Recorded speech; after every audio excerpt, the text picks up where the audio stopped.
It seemed Alara had found a new muse. An artist who never painted portraits. She had one of him hidden away in her studio. The moment I saw the canvas shrouded in red cloth, I called out to the system that had been dormant for 3 years. I regret it. I want to leave this world.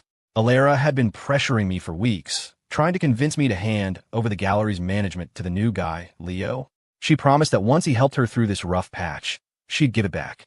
I had smiled and agreed, with one condition, that she finally paint a portrait of me.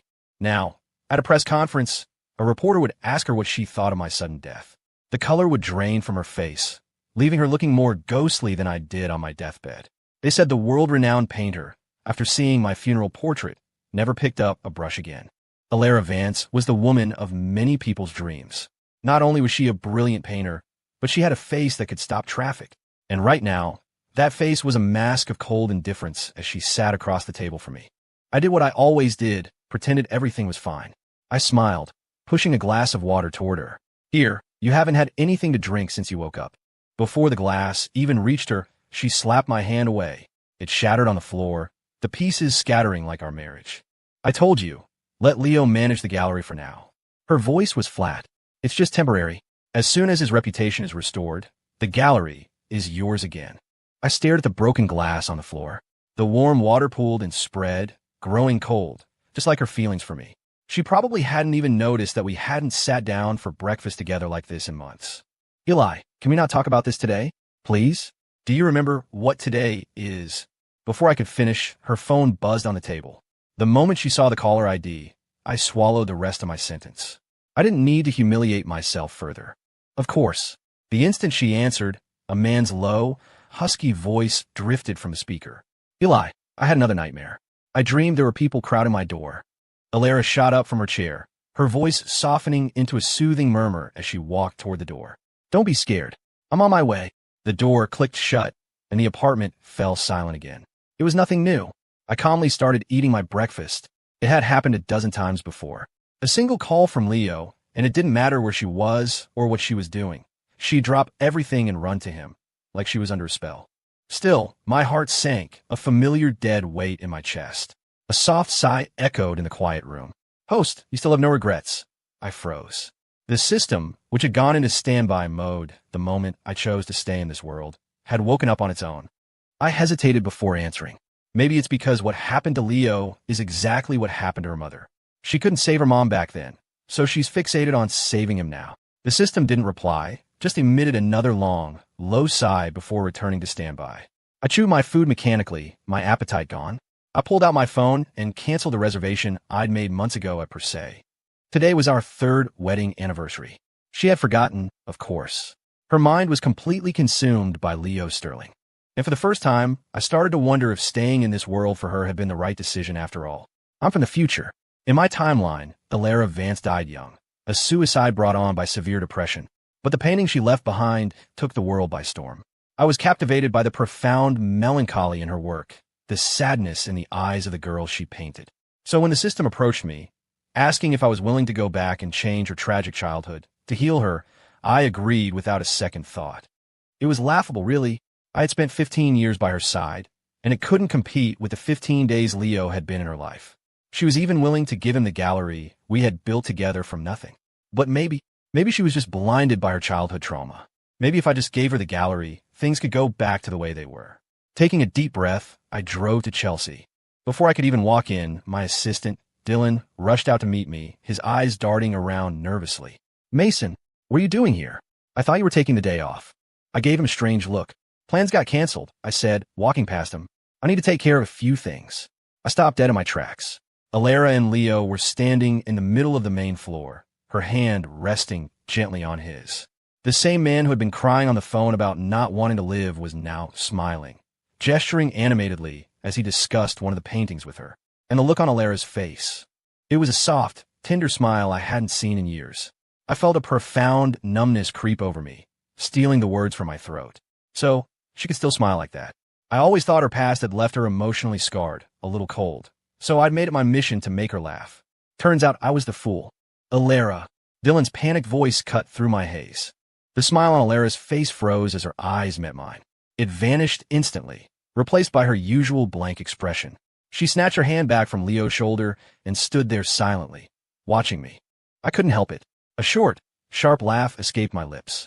Alara frowned and walked toward me, her voice already laced with accusation. Don't get the wrong idea. We were just... I didn't let her finish. I slapped her. The crack echoed in the cavernous gallery, silencing everything. Eli, Leo gasped, rushing to her side. He cradled her arm, his hand hovering near her reddening cheek. He really was a professional crier. Tears welled up on command. Mr. Reed, I'm so sorry, this is all my fault. But I swear, Eli and we're innocent.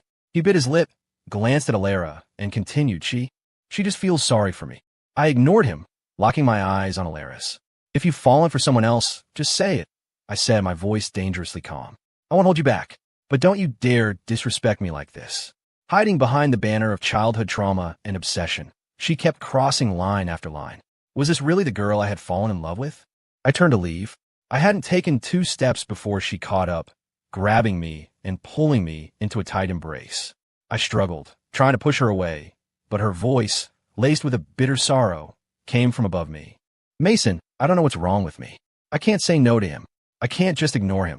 Her voice cracked. You know my mom. She was falsely accused when we lived abroad. She got so depressed and she died right in front of me. I couldn't save her then. I thought, if I can save Leo this time, it's like I'm saving her. Fine, I said, my voice numb. I'll give you an out. Divorce me. Then you could stay by his side forever. Be his savior. Isn't that what you want? She held me tighter, her voice firm. No, I'm not divorcing you. Mason, I know that I love you. She took a breath. Just give me time. I'll handle this. After a pause, she added, Trust me, I know my limits. I closed my eyes, exhausted, leaning against her as tears I couldn't control finally escaped. But Alara, what if I don't trust you anymore? A sudden gasp came from behind us. It was Leo. Alara's arms loosened as she turned. Leo had followed us out and had apparently tripped, sprawling on the pavement. He looked up at Alara, his eyes wide and tear-filled. She only hesitated for a second before letting go of me and rushing to his side. I instinctively reached for her, but she was too fast. My fingers grazed nothing but empty air. I watched her help him up. I watched him lean weakly into her embrace. And I watched as, from the safety of her arms, he shot a triumphant, provocative glance in my direction. I let out a hollow laugh. See? This was her knowing her limits. This was her loving me. What a joke. I turned and walked away. As I passed the trash can on the corner, I pulled the small gift box from my jacket pocket and dropped it inside. It was her 3rd anniversary present. How utterly pointless it seemed now. I was buried under the covers, lost in a dreamless sleep, when a call from Dylan jolted me awake. Boss, he said, his voice tentative, could you do me a huge favor and pick up a painting from Alara's studio? It's supposed to be sent out for an exhibit today. I knew the one he meant. A canvas of blooming sunflowers. Alara had painted it to celebrate our 1st anniversary. A collector once offered her an obscene amount of money for it, but she'd refused to sell. That day, she had held my hand and told me, I can't bring myself to paint people, so I can't capture your beauty. But in my heart, you are my sun, my eternal sunshine. The memory was a dull ache. Just call Alara, I said, my voice raspy. I tried. She's not picking up, and you're the only other person with a key to her studio. Please, boss, help me out here. Hearing the desperation in his voice, I sighed, hung up, and dragged myself to her studio. When I opened the door, the first thing I saw was a massive canvas, shrouded in red cloth, standing front and center. All her other works, including the sunflower painting I was there for, were crammed into the corners as if they were afterthoughts. I found the sunflowers and was about to leave. But as I reached for the door, my eyes were drawn back to that mysterious covered canvas. On impulse, I walked back, my feet moving on their own, and pulled the cloth away. Leo's smiling face stared back at me. It was 90 degrees outside, but I felt like I'd been plunged into a frozen hell. My fingers started to tremble uncontrollably. The sunflower painting in my hands felt pathetic next to this colossal portrait, making me feel even more like a clown. Huh. A laugh burst out of me, sharp and broken. I doubled over, laughing so hard that tears streamed from my eyes. What an idiot I was. I thought I was her savior, her rescuer. I thought I meant something to her. But this was like a series of hard slaps to the face, each one telling me the same thing. Mason Reed, you've been nothing but a self-deceiving, pathetic fool. Host, are you regretting it? The system's voice chimed in again. I dropped the painting I was holding and wiped the tears from my eyes. Why are you deactivating your standby mode so much today? I asked casually. The system automatically switches from hibernation to security mode only when it detects intense emotional fluctuations from the host, it explained softly. Host, you do not seem well. I wandered around the studio until I found a utility knife. As I began slicing through the sunflower canvas, I replied, I'm great. Never been better. My voice was light, airy. Oh, and system? I regret it. I want to leave this world. I could have sworn the system chuckled. Host, confirming your request. Do you wish to exit this world? Yes, I said, stopping my destruction. I looked down at the ruined painting, now unrecognizable, snapped a photo, and sent it to Alara. The system's mechanical voice echoed in my head. Exit sequence initiated. Host will depart from this world in 3 days. Method of departure, self-determined. I smiled. As I recalled, Alara's mother had jumped, hadn't she? Alara arrived quickly. She was flustered, her collar crooked and her forehead beaded with sweat. She stared at the shredded canvas on the floor, then looked up at me, her first words an accusation. You're being impulsive. I just smiled at her, saying nothing. Her gaze shifted past me to the unveiled portrait of Leo. She took 2 steps forward, a flicker of panic in her eyes. Mason, it's not what you think. Let me explain. I shrugged. Okay, explain. My calm demeanor must have thrown her off. She looked lost, opening her mouth but struggling for words. He was so upset. I scratched my head, genuinely wondering how I had ever been so blind as to fall for someone like this. It must have been fate, a cruel one. I should never have stepped into that art museum that afternoon. Sighing, I moved to walk past her. She grabbed my wrist, her grip like a vice, her lips pressed into a thin line as she stared at me. Based on 15 years of experience, this was the look that meant she wanted me to comfort her. I just glanced down at her hand. Alara, you're hurting me, I said softly. She flinched and let go. My wrist was already bright red. She stared at it, her hands hovering as if she wanted to touch it, but didn't dare. I'm sorry, Mason. I didn't mean to. I wave it off. It's nothing. Ever since the exit program had started, the system had blocked all my pain receptors. Alara must have noticed something was off. She frowned. Mason, aren't you angry at all? Wow, the nerve of this woman. When I was losing my mind, she told me to be reasonable. Now that I was calm, she was dissatisfied. I pointed to the ruined painting on the floor. I was angry. That's why I destroyed it. I smiled serenely. But you said there's nothing going on with Leo, that it's just because of your childhood trauma. So it's okay. I got my anger out. I'm fine now.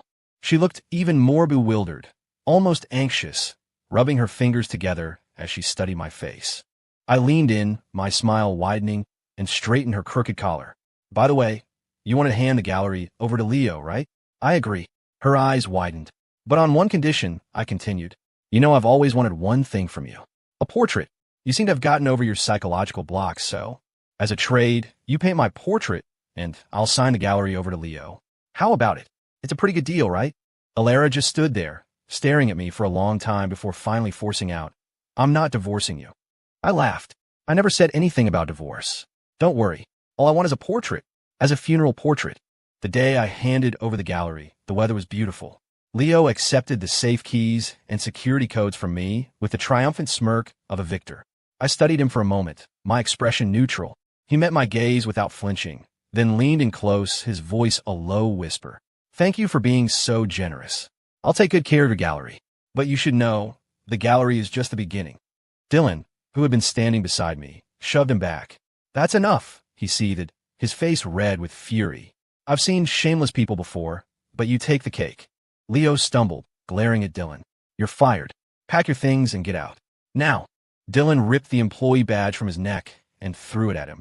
I wanted to quit for a while now. Looking at the two of you makes me sick. I pulled Dylan back.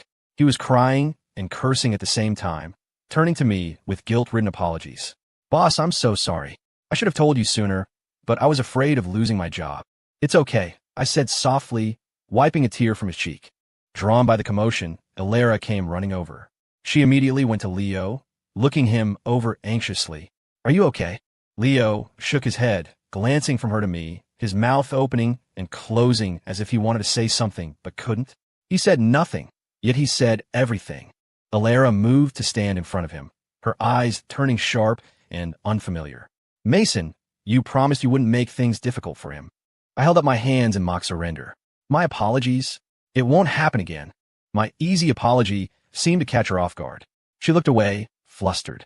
Seeing she had nothing else to say, I turned to leave, but she called out, "Wait, I have time this afternoon. I can paint your portrait." The last few words came out as if they were physically painful for her to say. It seemed asking her to paint me was truly an ordeal. I smiled and nodded, my gaze flicking to Leo, who was watching us with a thoughtful expression. I hoped he would seize this opportunity.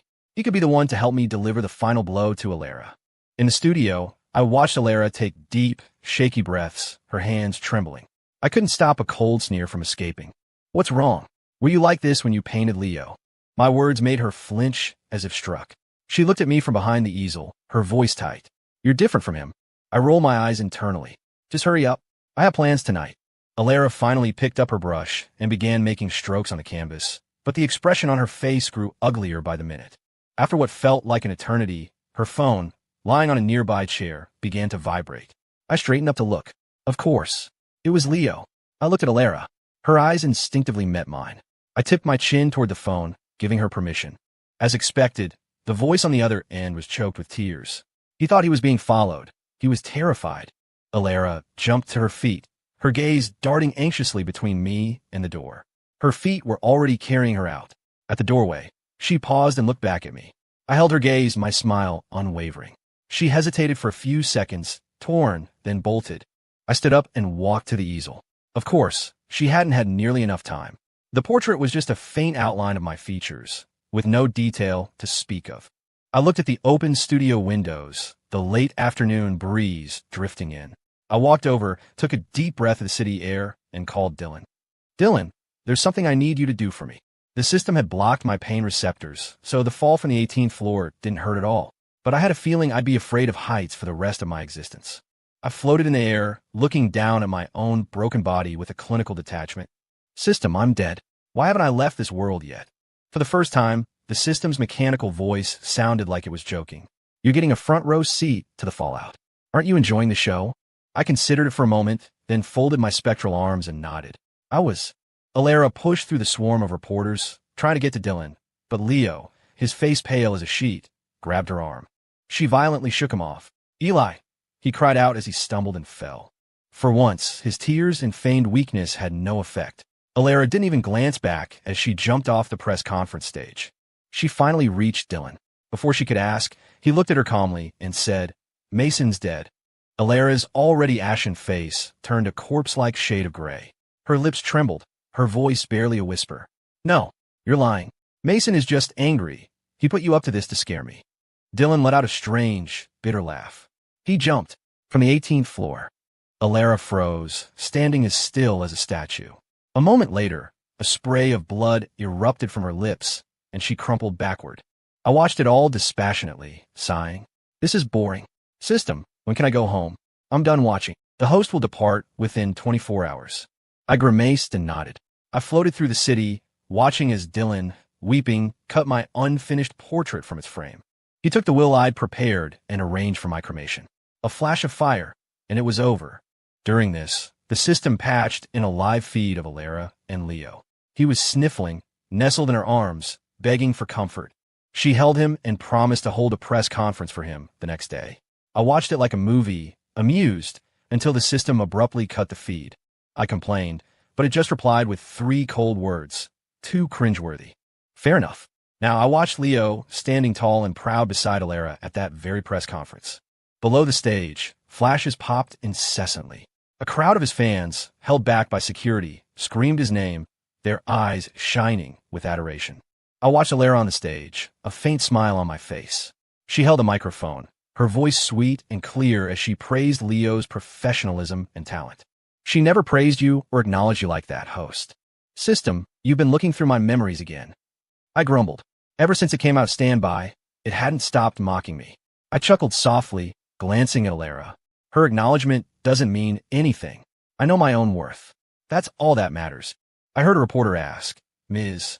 Vance, did your husband, Mr. Reed, step down from his role at the gallery to focus on your family?" Alara paused. "Yes," she said, her gaze drifting vaguely forward. "We decided to prioritize our home life." Her eyes unfocused for a second, landing exactly where I was floating. Too bad she couldn't see me. Serve her right. I was pretty sure she loved me in her own way. But it wasn't so much love as it was dependence. She was just so certain that I would never leave her, just as she could never leave me. So she relied on me for emotional stability while letting her heart wander. I wonder if, standing on that stage, she remembered when we first opened the gallery. She was just an emerging artist then, her personality still dark and difficult. She'd unintentionally offend people, and soon, no gallery wanted her work. So I sold everything I owned and opened a gallery just for her. After we opened, we were flat broke, living on instant noodles and dreams for a long time. It was right there in that empty space that she held my hand and said the gallery was our first child, and that one day she'd make sure I lived a good life. And she did. Her fame grew. Her paintings became more valuable. But somewhere along the way, everything changed. Leo appeared like a virus in the system, violently tearing apart our seemingly perfect world and waking me from my dream. Mason, Leo was slandered and framed overseas. He's having a breakdown. I have to help him. I stood there, holding the cupcakes I just baked frozen. How are you going to help him? Let him take over as director of the gallery. I thought she was joking. Are you serious? Let's think of another way. That day, just like this morning, she swept the plate of cupcakes from my hands. They splattered on the floor. Her voice was ice. Mason, my fame built that gallery. Don't push me. I stared at the ruined cakes, wanting to ask, do you even remember what this place meant to us? Later, I walked through the gallery alone, turning off the lights one by one, lights we had picked out and installed together. In the end, only a single, dim light was left burning by the entrance. Just as Alara finished her speech and Leo stepped up to the microphone with a smile, a commotion erupted at the entrance. Dylan appeared, holding my unfinished portrait, but it was now mounted in a stark, black frame. It looked ominous. The system's voice suddenly cut in. You're quite ruthless. I just smiled, watching Dylan, his eyes red-rimmed, walk step by step toward the stage, carrying that unique funeral portrait. Alara saw him. Her face hardened into that familiar cold mask, her brow furrowed, her fingers twisting the fabric of her pants. Alara, are you and your little lover having a good day? Dylan's voice, full of scorn, echoed through the hall. The room erupted. Reporters, smelling blood, aimed their cameras, flashes firing at Dylan and the portrait, then at the pale, horrified faces of Alara and Leo. Alara's mouth twitched. She stared, transfixed, at the portrait in Dylan's arms. Where's Mason? Did he send you? Dylan laughed mockingly. Alara's control snapped. She shrieked from the stage, her voice raw. I ask you, where is Mason? System, is she blind? Can't she see the funeral ribbon on the frame? Host, please control your emotions. My sensors indicate you are becoming overly excited. I clear my throat.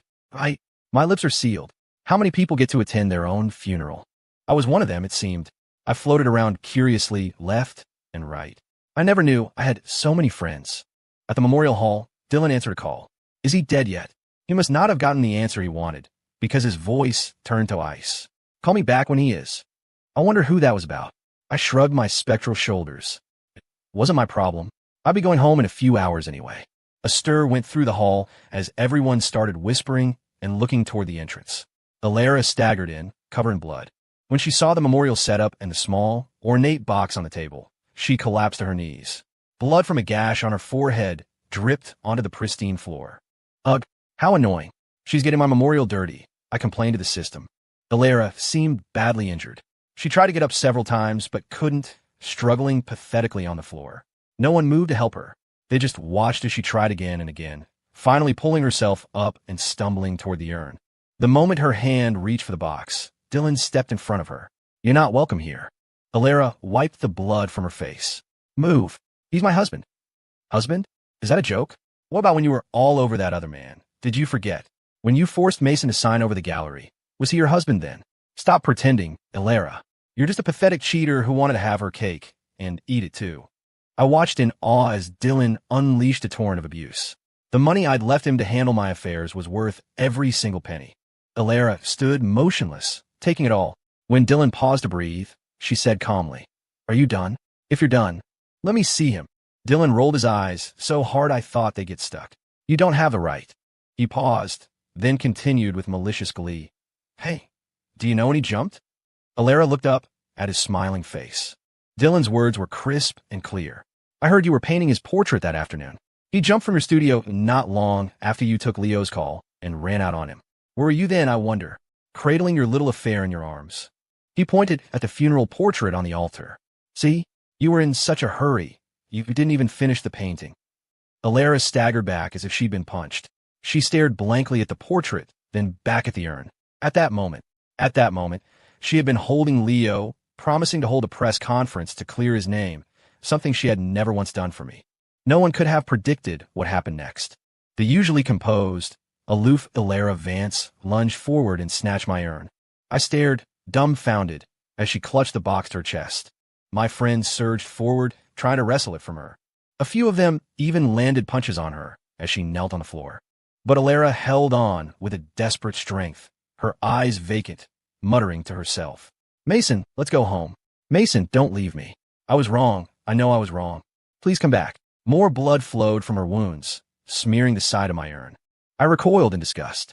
Even in death, she found a way to sicken me. I truly, deeply regretted stepping into that art museum all those years ago. It was the folly of youth. The crowd around Alara was pushed aside as a shrill, panicked voice cut through the chaos. Leo. He saw the wretched state Alara was in, and tears began streaming down his face like a faucet. Eli, don't be like this. You still have me. A collective grimace went through the room. Alara didn't react, curled on the floor like a deaf woman, clutching the box. Leo continued his pathetic crying, but before anyone could throw him out, a group of police officers entered the hall. The lead officer scanned the room and walked straight to the weeping Leo. Mr. Leo Sterling, you are a person of interest in a money laundering investigation involving the sale of fine art. You're under arrest. Leo's tears stopped instantly. He scrambled to hide behind Alara. No, I didn't do it. I was framed. Eli, save me. The officer produced a pair of handcuffs. Also, you were just clocked for reckless driving. You'll need to cooperate with that investigation as well. Alara, who had been lying on the floor like a corpse, stirred.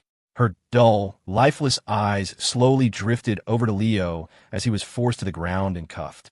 As they dragged Leo away, a gut-wrenching, tearing laugh erupted from Alara. She sounded like a madwoman.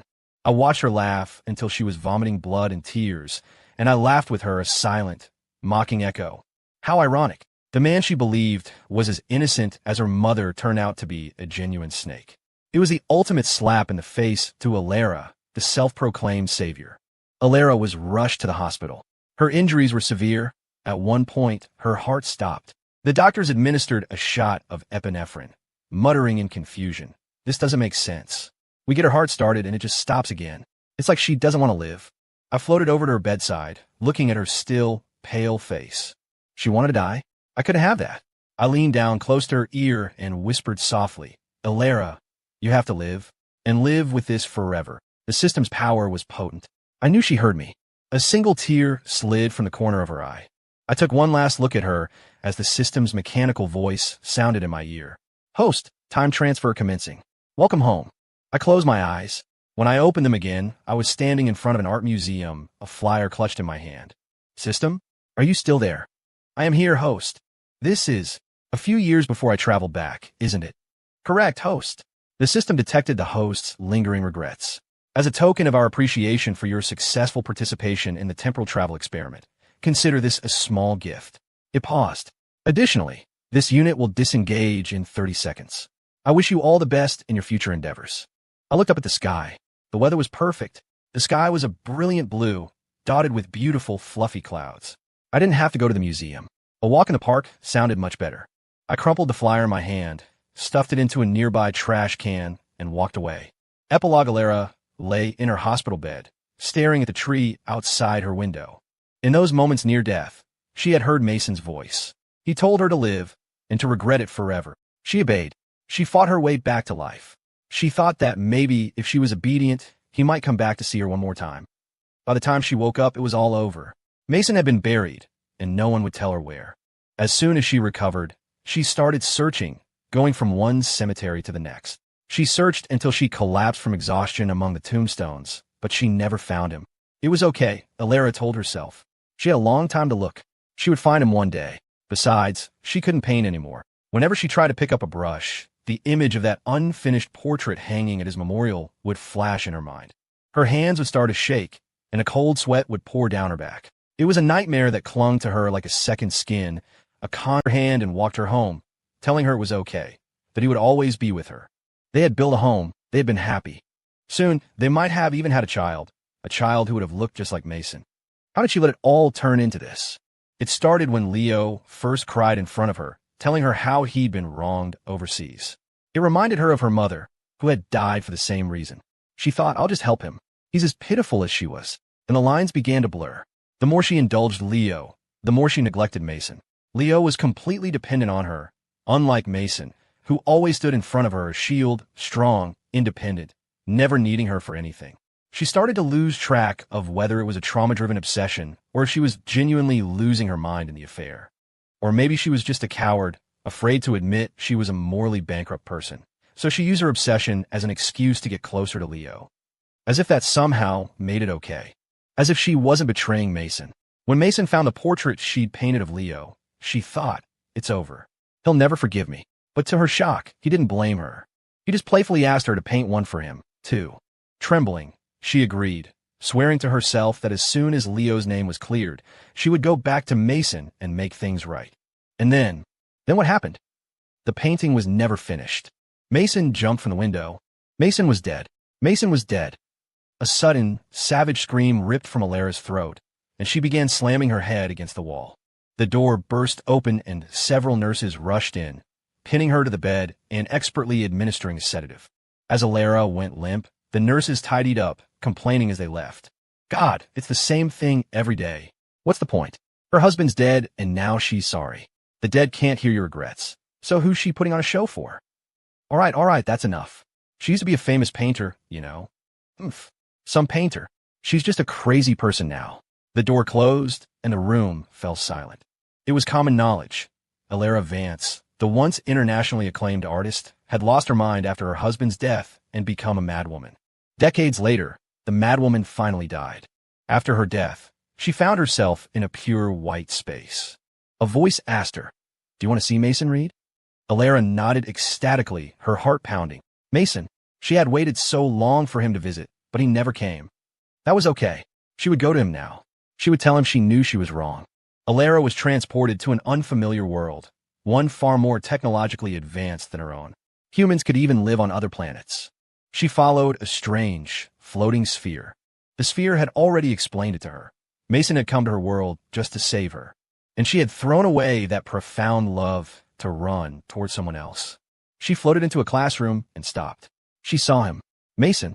He was standing at the front of the room, speaking animatedly to a class of students. He looked confident, radiant, full of life. During the Q&A, a female student raised her hand. "Professor Reed, do you have a girlfriend?" The whole class erupted in laughter. Only Alara felt a deep sorrow as she floated in front of Mason, trying to block his view of the girl with her transparent body. "Mason, don't look at her. She's not pretty." He couldn't see her. He looked at the blushing student and laughed, a full, hearty sound. "Are you asking me that because you're feeling really confident about your final grade?" The student sat down, embarrassed. Alara turned to gaze greedily at Mason's face. So, he was a teacher. Had he only become a gallery director for her? She moved closer, wanting to touch his cheek, but the sphere beside her made a disgusted TSK sound, and she was pulled backward. "Time's up. You have to go back." Alara screamed, thrashing, not wanting to leave, her eyes locked on Mason, so red they could have been bleeding. "No, please, let me stay with him." "That's not up to you." A flash of white light, and Alara was gone. She never saw the way Mason's eyes flickered for a brief, almost imperceptible moment in her direction. Alara was back where she had died. She fell to her knees, clutching her head and wailing, her words garbled. Let me see Mason." But she knew. Oh, she knew. She would never see him again. He would live, happily, in a world she could never, ever touch.